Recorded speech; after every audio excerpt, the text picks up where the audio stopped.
e queria entregar este tempo a Deus, pedir que o Senhor possa ajudar-me e ajudar-nos a todos nós a entendermos aquilo que Ele tem para nós, está bem? Samuel, podes orar, por favor?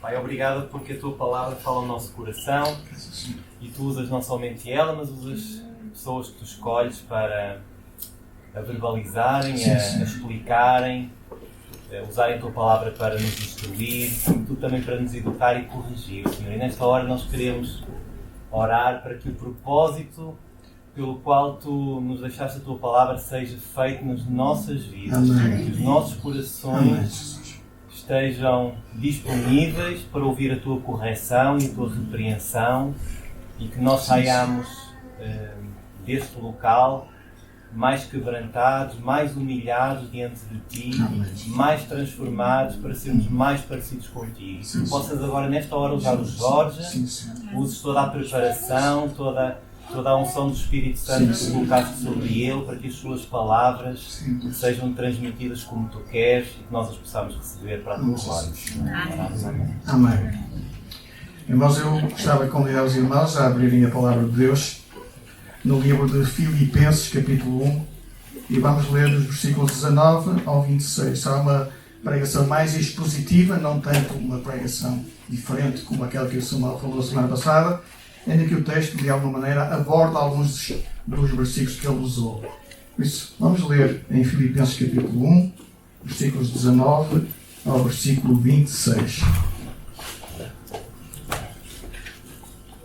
E diz assim a palavra de Deus: porque eu estou certo de que isto mesmo pela vossa súplica e pela provisão do Espírito de Jesus Cristo me redundará em libertação, segundo a minha ardente expectativa e esperança de que em nada serei envergonhado. Antes, com toda a ousadia, como sempre, também agora, será Cristo engrandecido no meu corpo, quer pela vida, quer pela morte. Porquanto para mim o viver é Cristo e o morrer é lucro. Entretanto, se o viver na carne traz fruto para o meu trabalho, já não sei o que hei de escolher. Ora, de um e outro lado, estou constrangido, tendo o desejo de partir e estar com Cristo, o que é incomparavelmente melhor. Mas, por vossa causa, é mais necessário permanecer na carne. E convencido disto, estou certo de que ficarei e permanecerei com todos vós para o vosso progresso e gozo da fé, a fim de que aumente, quanto a mim, o motivo de vos gloriardes em Cristo Jesus pela minha presença de novo convosco. Que o Senhor abençoe esta palavra aos nossos corações. Nos versículos anteriores a este que acabamos de ler, Paulo diz que a sua prisão em Roma, onde se encontrava preso na prisão, tinha contribuído para o progresso do Evangelho e tinha contribuído pelo menos em 3 aspectos. Primeiro, os guardas que cuidavam de Paulo na prisão, principalmente a guarda pretoriana, a guarda preferida do imperador, a chamada guarda da elite, essa guarda ouviu o Evangelho por causa da prisão de Paulo. Depois, os cristãos de Roma, ao saberem que Paulo estava preso por causa do Evangelho, ficaram mais animados e encorajados e decididos e determinados a proclamarem o Evangelho às pessoas à sua volta e faziam com uma grande ousadia. E depois, até mesmo alguns líderes que estavam ali com alguma inveja da projeção da pregação de Paulo, alguns deles, para não perderem o seu prestígio, o que é que eles fizeram? Começaram a proclamar com mais intensidade o Evangelho também, para não ficarem prejudicados. E assim o Evangelho crescia e chegava a muitos lugares e a muitas pessoas. E agora, no texto base da nossa meditação desta manhã, Paulo abre o seu coração para os filipenses, para a igreja em Filipos. Abre o coração para eles e compartilha com eles a sua expectativa em relação ao seu futuro. O que é que eu pensava. E em relação também ao seu julgamento. Ele estava na prisão e aguardava o seu julgamento, o verdito do seu julgamento. E por isso eu tinha alguma expectativa contra isso, ainda que estava muito, muito, muito confiante em relação ao desfecho do julgamento. E eu queria destacar 4 pontos durante este tempo. Primeiro, a certeza que Paulo tem da sua libertação, conforme ele próprio diz no versículo 19. Porque eu estou certo de que isto mesmo, pela vossa súplica e pela provisão do Espírito de Jesus Cristo, me redundará em libertação. E isto mesmo, isto que Paulo diz, porque eu estou certo que isto que Paulo menciona aqui, refere-se aos versículos anteriores, onde ele diz que a guarda pretoriana tomou conhecimento do Evangelho pelo qual ele estava preso, que os irmãos de Roma estavam agora encorajados na proclamação do Evangelho e também estavam determinados a defender Paulo. E que tudo isto, dizia Paulo, referindo-se ao que estava antes, seria usado por Deus para o progresso do Evangelho e para a sua libertação. Eu não tinha dúvidas quanto a isso, ainda que estivesse na prisão. Alguns estudiosos, pessoas que abordam estas temáticas, dizem que esta libertação era mais no sentido escatológico. Ou seja, quer Paulo vivesse, quer Paulo morresse, seria libertado, alcançaria o fim da sua existência e entrando na glória, sendo livre do pecado e das consequências da queda de Adão. Mas a interpretação mais simples e que me parece mais ajustada para nós desta passagem é que Paulo está a referir-se à sua libertação da prisão. Tanto assim que ele, no capítulo a seguir, no capítulo 2, versículo 24, ele diz: confio no Senhor, que também eu mesmo, brevemente, irei até vós. Ele confiava, não tinha dúvida. Eu confio, eu vou ter com vocês. Ele tinha essa convicção forte. Quando Paulo estava na prisão, ele escreveu várias cartas a várias igrejas. Uma grande parte das cartas que nós conhecemos do Novo Testamento foram escritas na prisão por Paulo. E escreveu cartas a igrejas e também a irmãos, amigos, com quem ele gostava de partilhar também. E uma dessas cartas foi escrita ao seu amigo Filémon, que todos nós bem sabemos quem é, né? Um dos autores, ou um dos homens a quem Paulo dirigiu uma das epístolas, a epístola de Filémon. E nessa carta que ele dirige a Filémon, ele diz assim: prepara-me também estadia, prepara-me um lugar onde ficar, pois espero que por meio das suas orações, das orações dos irmãos, eu lhes seja restituído. Portanto, ele, ainda antes de ser preso, de ser liberto da prisão, já estava a dizer: prepara-me um lugar que eu quero ir para lá. Portanto, essa era a convicção que Paulo tinha. Ele não temia, não estava lá a pensar: bom, se calhar, talvez o julgamento não seja favorável, não sei, talvez aconteça isto, talvez aconteça aquilo. Não, ele dizia: não, eu vou ser liberto e eu quero que tu me prepares um lugar lá, eu quero estar lá com os irmãos. Fica claro que Paulo tinha essa esperança, esta forte convicção de que Deus lhe seria favorável no veredito final do seu julgamento. E essa certeza não era alguma coisa mística, não é assim uma coisa transcendental. Havia muitos indicadores para Paulo de que o seu julgamento teria um resultado bastante positivo. Paulo estava preso lá em Roma. Era acusado pelos judeus de estar a pregar um outro senhor que não César.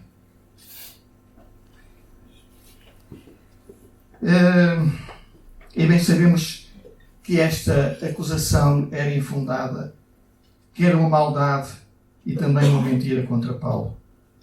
Os judeus queriam provocar os romanos para que eles prendessem Paulo, para que eles não deixassem exercer o seu ministério.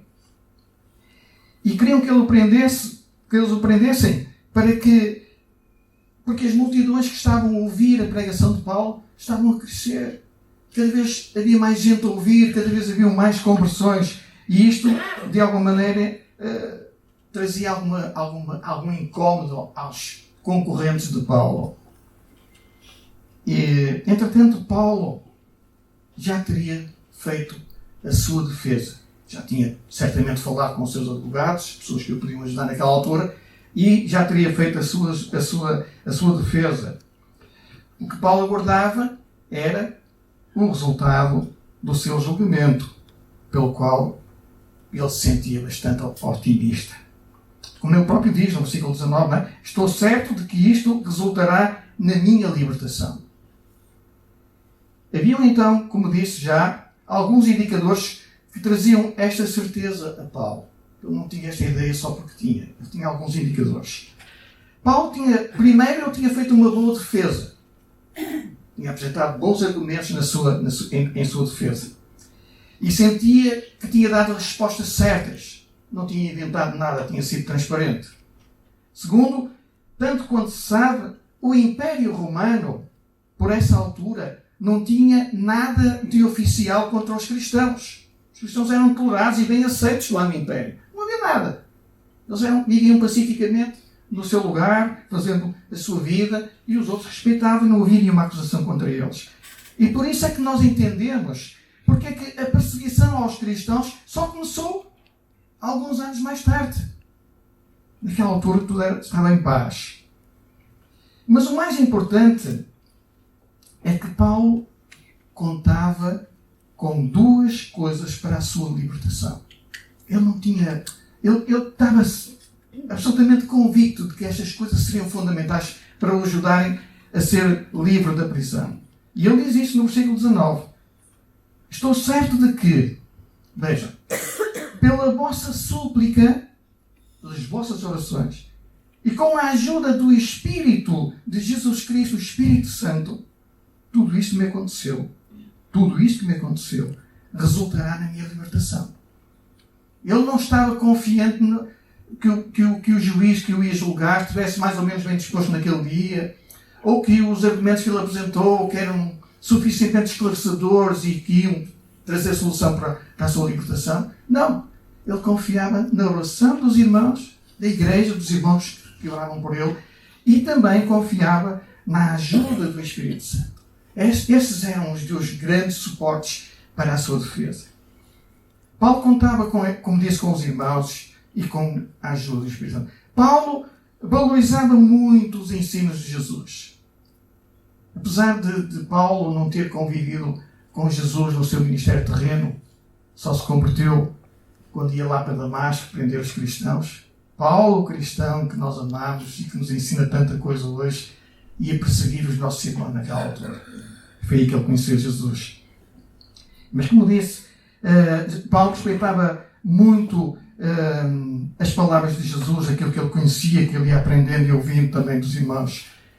E quando Jesus diz em Marcos 13 algo muito interessante, ele diz em relação aos discípulos que estavam temerosos quanto à perseguição que começava a ser feita por eles, e Jesus diz assim: quando os levarem diante das autoridades, não se preocupem com o que vão falar, mas falem o que lhes for concedido na hora, porque não são vocês que falam, mas o Espírito Santo. Ele é que vai falar. Confiem, deixem-se conduzir, não tenham medo.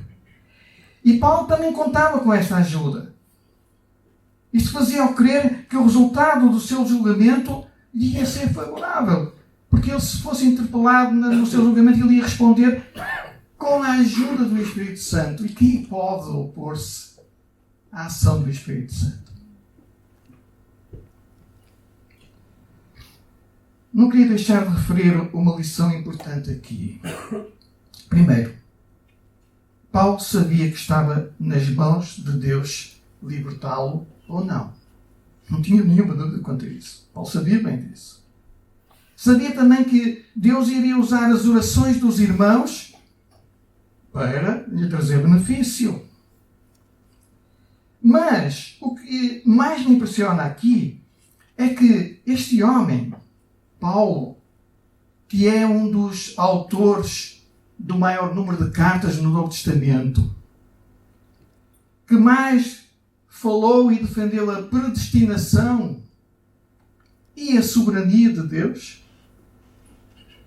em nenhum momento despreza o facto de que Deus usa os meios, recursos e instrumentos humanos para cumprir os seus propósitos. Deus usa os meios e os recursos humanos para cumprir os seus propósitos também. É errado para nós temermos crer na soberania de Deus, alegando que isso anula a nossa responsabilidade enquanto humanos. É errado. Atentemos para o exemplo de Paulo. Paulo sabia muito bem que a sua vida e o seu futuro estavam nas mãos do soberano Deus. Ele não tinha nenhuma dúvida quanto a isso. Mas não deixou de pedir orações. E não deixou de esperar na ajuda do Espírito Santo. Segundo, Paulo tinha a expectativa de que não seria envergonhado. Ele podia passar por vergonha. Havia muita coisa que podia trazer uma grande confusão à vida dele e ao futuro dele. E por isso ele diz no versículo 20 e 21: minha ardente expectativa e esperança é que em nada serei envergonhado, mas que com toda a ousadia, e como sempre e também agora, Cristo seja engrandecido no meu corpo, quer pela vida, quer pela morte. Porquê? Porque para mim o viver é Cristo e o morrer é lucro ou ganho. Embora Paulo estivesse convicto da sua libertação, a sua maior expectativa naquela prisão era aquele desejo de que Cristo fosse engrandecido na sua vida. Não havia outra coisa que Paulo não quisesse que não fosse engrandecer Cristo na sua vida. Ou seja, que através de Paulo, da sua vida, da sua conduta, o nome de Cristo fosse conhecido por todos.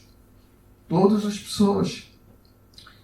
Quer ali em Roma, quer à volta de Roma, nos lugares onde o Evangelho era anunciado.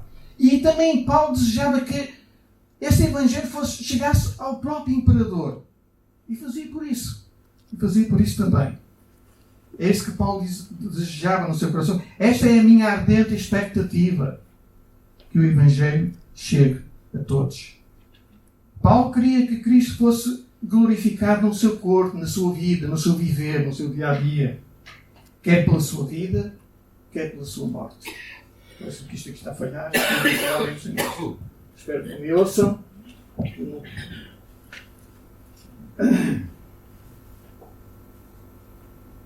Mas como dizia, Paulo queria que o Evangelho chegasse a todos e que Cristo fosse glorificado na sua vida e na sua morte. Este era realmente o seu grande desejo lá na prisão.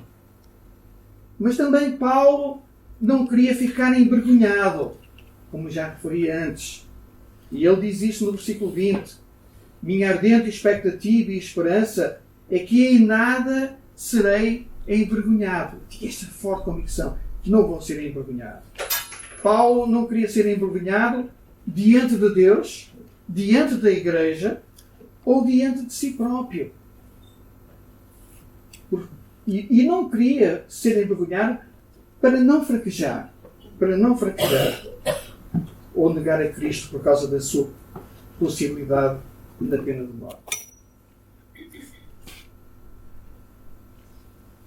Paulo desejava mais do que nunca e acima de tudo que Cristo fosse engrandecido no seu corpo, pela vida ou pela morte. No versículo 21, Paulo diz: porquanto para mim o viver é Cristo e o morrer é lucro. Todos nós conhecemos bem este versículo. E dizê-lo, às vezes o difícil é realmente vivermos esta realidade. Cristo era a única razão da existência de Paulo. Ele vivia para Jesus mesmo, para o servir, para o anunciar, para o proclamar, para o glorificar. Paulo era tão consagrado a Jesus, mas mesmo tão consagrado a Jesus, o seu amor por Jesus era tão grande que ele não concebia a ideia de viver sem Jesus. Mas, por outro lado, a morte, conforme Paulo diz, é lucro, é ganho. Ele não temia a hipótese de ser condenado à morte. Às vezes nós pensamos, se calhar Paulo estava com medo de ser condenado à morte. Ele não temia isso. Ele tinha consciência que não tinha nada a perder. A morte, como ele refere, era lucro. Era boa para ele. E porquê que Paulo dizia que a morte era boa para ele? Nós podemos aqui fazer diversas conjecturas e cada um de nós, se calhar, teria algumas opiniões diferentes nos outros. Mas porquê que a morte era lucro para Paulo? Em Gálatas 2:20, versículo que os irmãos também certamente conhecem, não é? Já estou crucificado com Cristo e vivo não mais eu, mas Cristo vive em mim. Já estou crucificado com Cristo. Ou seja, já morri para o mundo. Eu já morri para o mundo. Já morri para o pecado. E por isso, a morte para mim é lucro. Não tenho nada a perder. Só tenho a ganhar. A morte para mim é lucro. Paulo não vivia para o prazer ou para o conforto, como a maioria de nós hoje vive, em grande parte. Paulo vivia para Jesus, porque sabia que a morte não era o fim. Ele sabia que depois da morte Cristo aguardava de braços abertos para o receber, e que a morte seria vencida pela ressurreição. Irmãos, Paulo é o exemplo de alguém que vivia literalmente para Jesus. E estas palavras de Paulo deveriam às vezes até envergonhar-nos. Quão frio é o nosso coração, tantas vezes. Quão inconstante é o nosso compromisso com Jesus. Que Deus nos dê essa paixão, esse desejo, essa visão da glória de Cristo e da sua obra completa, e que o nosso único propósito seja viver para a glória de Deus, para glorificar Cristo. Em terceiro lugar, atentamos para a visão que Paulo tinha quanto ao futuro e como isso era um dilema também para ele. Paulo tinha uma grande convicção em relação ao futuro, uma grande certeza do que o esperava, mas ao mesmo tempo ele enfrentava um grande dilema. Qual era o dilema? Diz Paulo no versículos 22 a 24: entretanto, se eu viver na carne traz fruto para o meu trabalho, já não sei o que hei de escolher. Ora, de um lado e do outro, estou constrangido, tendo o desejo de partir e estar com Cristo, o que é incomparavelmente melhor. Mas, por vossa causa, é mais necessário permanecer na carne. É mais necessário que eu fique vivo na mesma, junto a vocês. Esta maneira de Paulo ver a vida trazia-lhe de facto este dilema. Ele dizia que o morrer era lucro para ele, mas talvez o lucro para ele não fosse para os seus irmãos e para os seus filhos na fé. Paulo não sabia o que pedir a Deus. Ele estava mesmo a enfrentar um dilema terrível. Ele não conseguia escolher entre o viver ou o morrer. E por isso ele diz, de um lado e do outro estou constrangido. Quer morra, quer viva, eu estou constrangido. Não sei o que fazer, não sei o que é melhor. Viver aqui, dizia Paulo em relação aos irmãos, para servir os irmãos, para os ajudar, é bom. É ótimo. É certamente uma boa oportunidade de eu poder servir a Jesus. Mas Paulo estava na prisão. E na prisão só havia duas possibilidades. Ou ser condenado e executado, ou ser libertado. Não havia outra. Não havia meios termos. Era do um ou outro. E ele desejava que, acima de tudo, se cumprisse a vontade de Deus. Esta última possibilidade de Paulo ser libertado, ou de Paulo ser condenado e executado, esta última possibilidade, era aquela que Paulo mais desejava. Ele desejava mais esta do que a outra de ficar com os irmãos. E desejava porquê? Por causa do amor que ele tinha a Jesus e do desejo profundo de encontrar Jesus depois da morte. Lembram-se que Paulo, de alguma maneira, já tinha provado, entre aspas, um pouco da eternidade. Os irmãos conhecem a palavra de Deus e sabem. Em 2 Coríntios, capítulo 12, diz o texto bíblico que Paulo foi elevado ao céu, ao terceiro céu. E que chegou à presença de Deus, à presença de Jesus. Ele até diz que não sabe se é no corpo, se fora do corpo. Ele próprio não consegue transmitir aquilo que presenciou junto de Deus naquele momento. E, portanto, ele ouviu lá palavras inefáveis, diz o texto bíblico, que ele não pode transmitir a ninguém, nunca transmitiu. Se calhar nem ele se lembra, ou se lembrava naquela altura. E isto era para ele uma grande alegria, um grande gozo. E talvez isto também nos ajude a perceber esse desejo que Paulo tinha de partir, estar com Jesus. Paulo foi um homem que abdicou do seu interesse pessoal em favor do seu dever. E por isso ele diz no versículo 24: mas por vossa causa, irmãos da igreja de Filipos, por vossa causa, é mais necessário que eu continue a viver para vos ajudar. Paulo colocou sempre as suas necessidades, as necessidades dos outros, acima das suas e dos seus interesses. E finalmente, a sua convicção da necessidade de continuar vivo, como ele refere nos versículos 25 e 26, convencido disso, estou certo que ficarei com vós para o progresso e gozo da fé. Esta convicção, Paulo estava absolutamente convencido desta necessidade de continuar a viver. Sabia que isto era importante. Não era esse o seu desejo principal, mas ele tinha bem presente que esta necessidade de continuar a viver mais tempo para ajudar os irmãos naquele tempo, naquela altura. Ele tinha 3 propósitos com isto.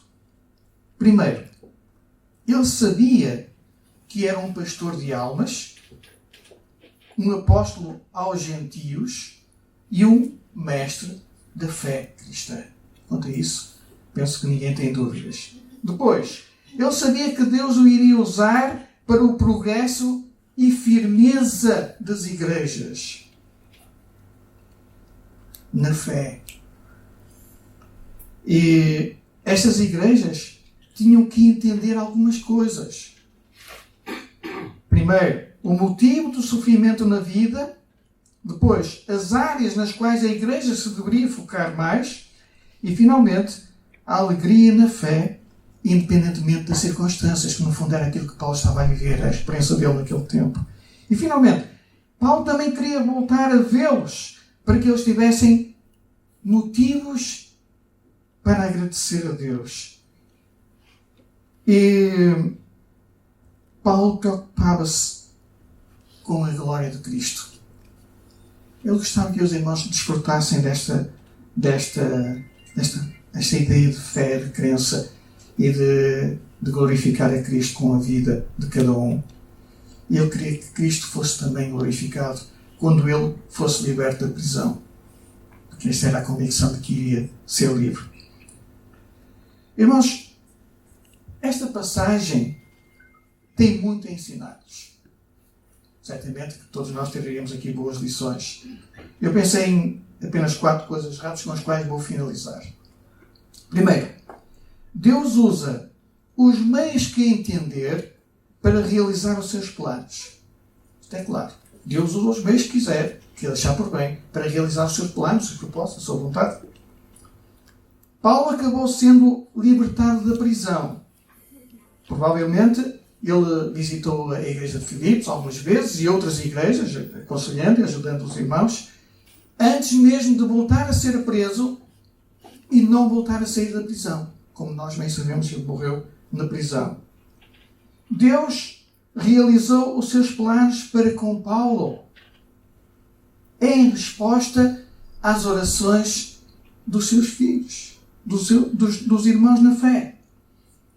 Também fez isso através da defesa que Paulo apresentou em tribunal.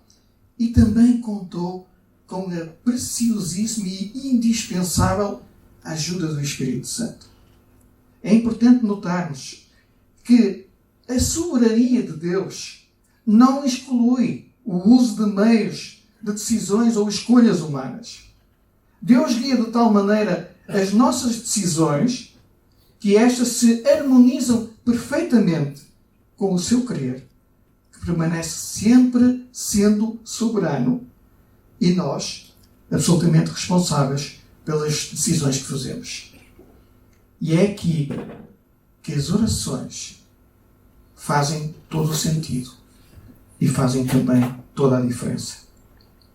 Segunda lição. Este texto também nos ensina que os crentes em Jesus podem ter a certeza da salvação.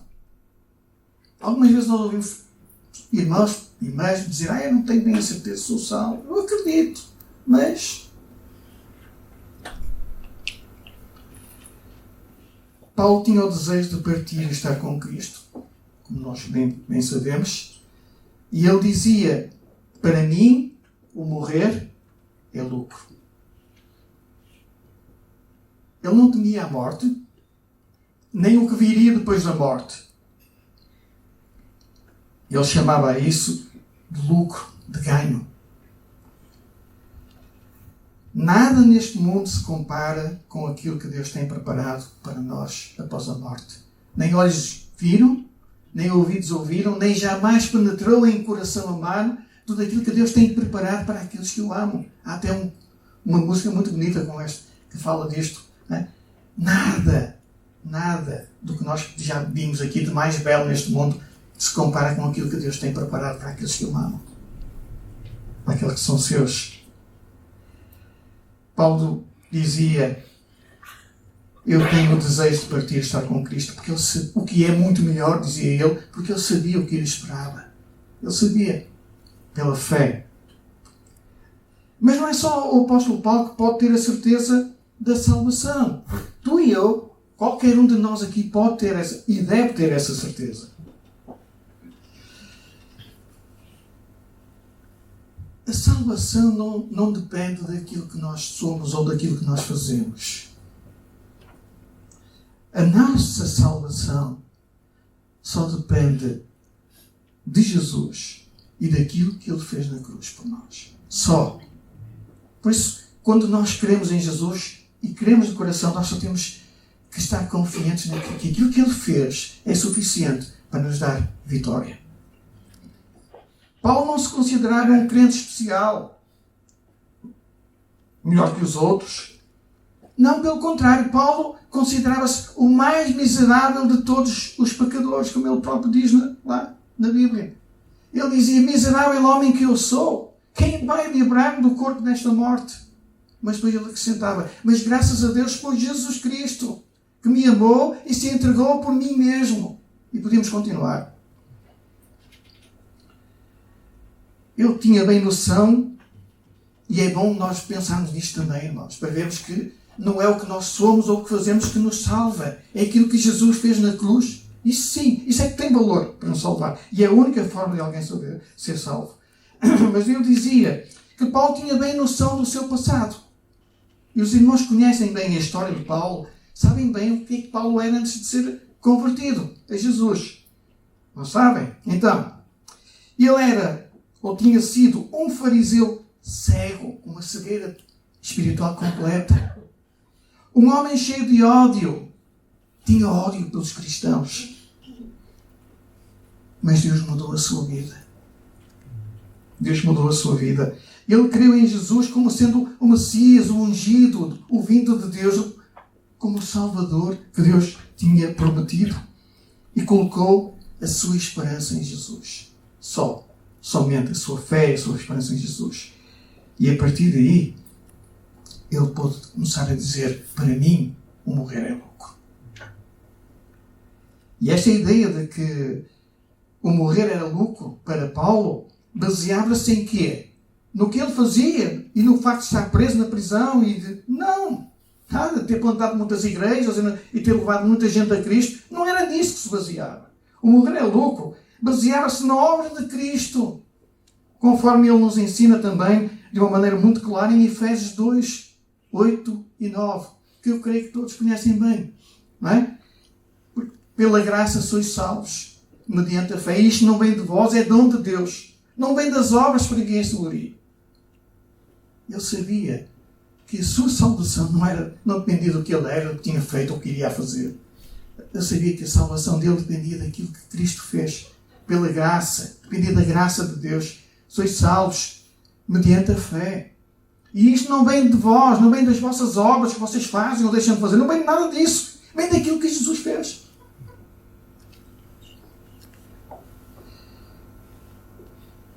É por isso que Paulo dizia, com esta certeza, com esta forte convicção, para mim, o morrer é lucro.